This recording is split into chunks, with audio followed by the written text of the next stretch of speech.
Hi guys, welcome back to my channel. Today in this video we are going to learn about the transform element. So that was introduced in Salesforce release Spring 24 and it was completely available in the Spring 25 where they made a lot of updates to the transform element, and it is very helpful tool. It was a very helpful tool, and so it reduced a lot of work that we used to do using loops. And so when we are using loops, we had a problem like if we have more than 2000 records in that loops, we used to having some issues like number of records exceeded in loop. So we used to get this issue. So let me explain one of the problems I recently faced in live production.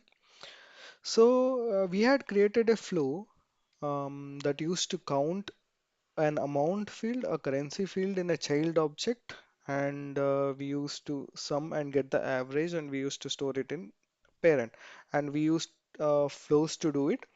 But the problem was we had reached the number of child records reached more than 2000, and we were getting errors in production. And by using transform now, we will not be facing that problems because we do not have a limit on the number of records. So to perform the same functionality using transform is very easy, pretty straightforward. So we'll take a certain example in this video, and we will learn how we can use transform for doing it. So in for this video, let's take account. In account, there is a field called total contact amount. This field should be populated with a with the field in a contact, okay, and the total amount of it. For example, I have in contact one, there is a field in contact called as amount. We need to um, sum of all the child amount records, and we need to add it and store it in the total contact amount field. That's the requirement. Okay, so let's build that using flows. Okay, so let's go to flows and let's create a new flow, and let's choose record triggered flow for this. And for the initial object, whenever there is any update or creation of an account, we need to get all the contacts, related contacts, then sum the amount field, okay, and store it in the parent field. That's what the requirement is. Okay, and just an FYI, we will not be able to use transform in the fast field updates in the before update. We have to use the after update. Okay, so if you use the before update and do transform, you will not be able to find that, but you'll have loop. Okay, so let's use after update, and then now, and let's click on transform element. Okay, let's give some add amount. And before the transform element, we need a source data and a target data, right? For us, the source data is the related contacts record.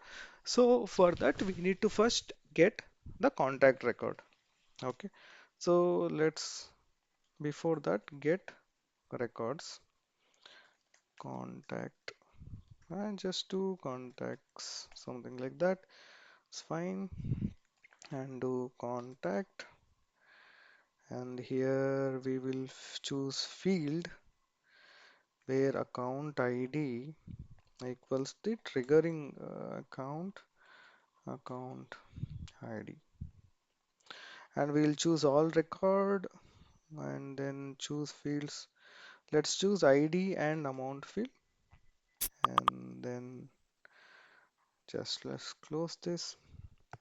Okay, now that we have built the transform here, Let's add the transform functionality. Let's do add amount. And the source, we need to choose from which data we need to convert it to other data. Okay. So let's source is our collection of contact record, related record, and target. So the amount field is converted to account amount field. Okay. So the amount is a currency field. We can, in the data type, we can choose as currency and click on create. Now there are in two ways we can do this. One, you click on this one, use a formula and write a formula here. Like you can go choose contact records amount. Okay. Contacts each item amount, and then you can use math, and you can use sum.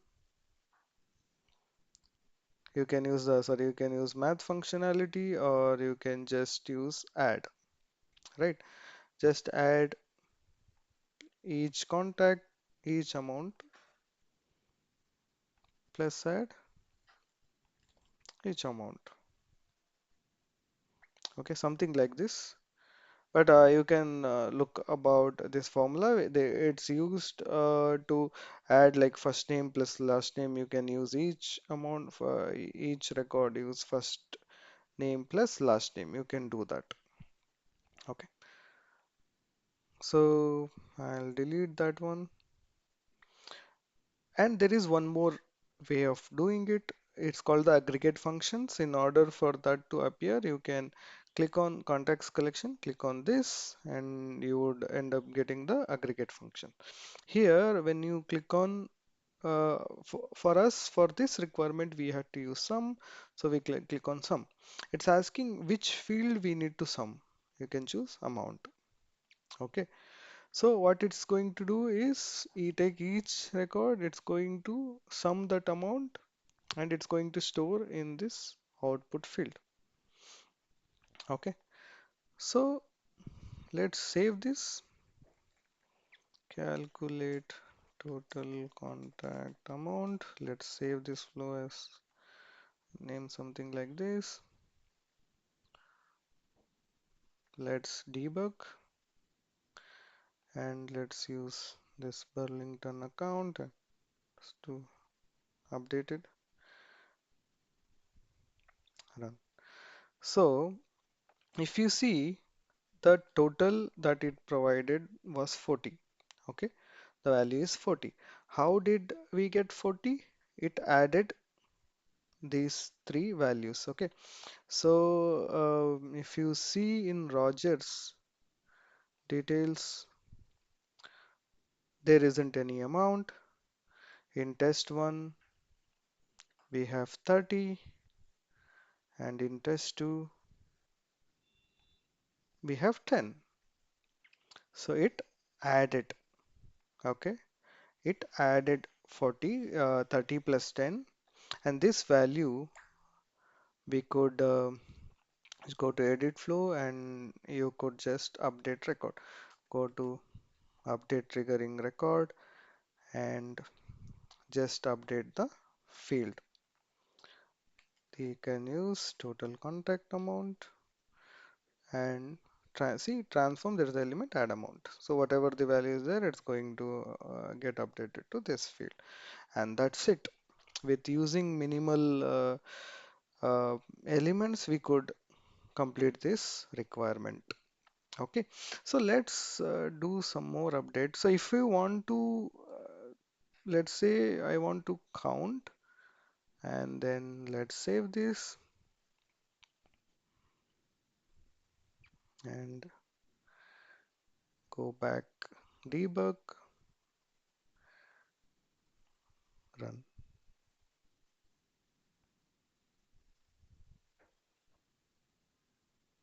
Okay, I think I did not choose an account. Yes, let's run again. And if you see,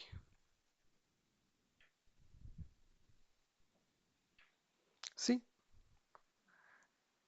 it has given you three. 3 rupees because it counted the records and number of child records were three. So that is two aggregate functions you could use. And let's also try the other functionality, that is, let's delete this one and let's use a formula and see how it works. Um, Contract amount plus contact amount.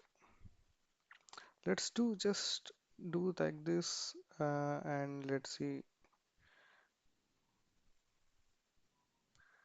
save the changes and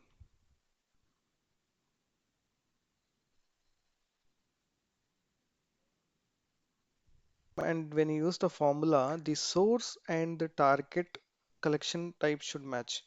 For example, if there are multiple records and you're using formula to add amount, it doesn't work.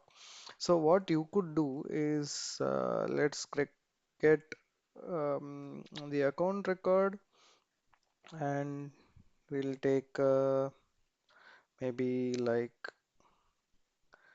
um, maybe an annual revenue, and let's delete this for now.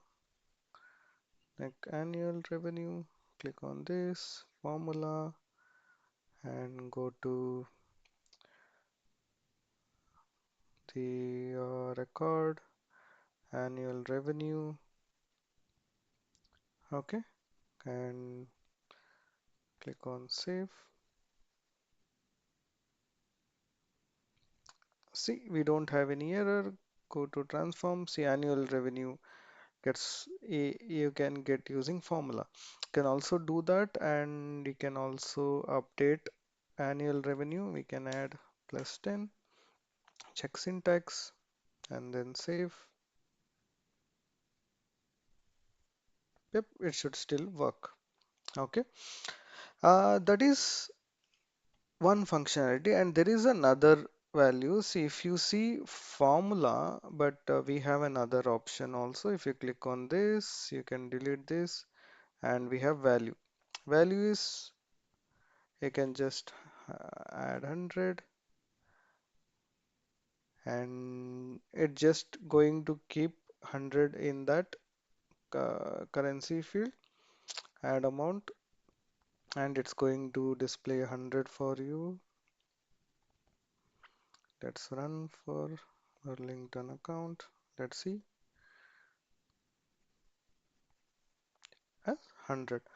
Okay, and that is how it is going to work. And we have other options also. Let's check that one. So in target, we have multiple data types. We have apex, we have date time, multi-select pick list, number, record, text. We have also apex defined.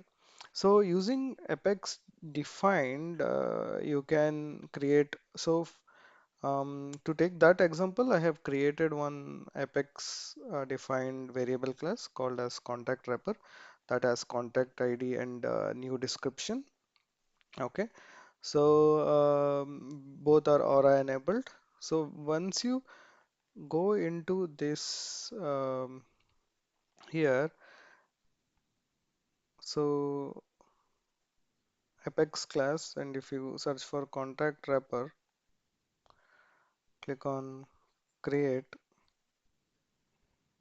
it's going to bring up contact ID and description. What you could do is choose maybe just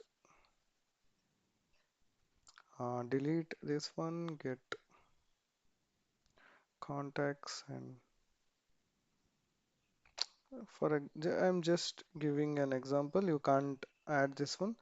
So let's take account for it, and then say account number to description, account number to contact ID, something like this. And you could store it, and later you could use an apex action, like you could create a invocable method and say exactly same. You could create a similar structure as a wrapper class, and this one matches with the contract wrapper similar to like this, and you could have a list of that contract wrappers, and you could pass that in the flow something like this. Click on apex action or action, you can just action, click on that, you search for this, the descriptions, come back to this one, action, and in the contact ID and new description you could just output from add contact ID and output from add and new description. And this is how you could pass and using the apex variable. So using transform, we were able to do all this with minimal element usage. We could also use multiple collections. For example, I could use um, any other object, one more collection. As you could see, I was able to use one more source of data, like maybe this one. So I have two set of data, so I could map, but this is a collection and this is a single, which might not be possible, but you get the idea, right? We have two collection, we could push that into one data into one object, we could add, create, we could sum it, count it, you could aggregate it, you can use the formula to perform that operation. So I hope this video was helpful. If you have any question regarding this, please feel free to post it on the comments, and I will be posting more videos regarding the new functionalities in Salesforce flows or any other updates in the releases. Thank you for watching my video. Please share, comment, and like, and please subscribe. Thank you.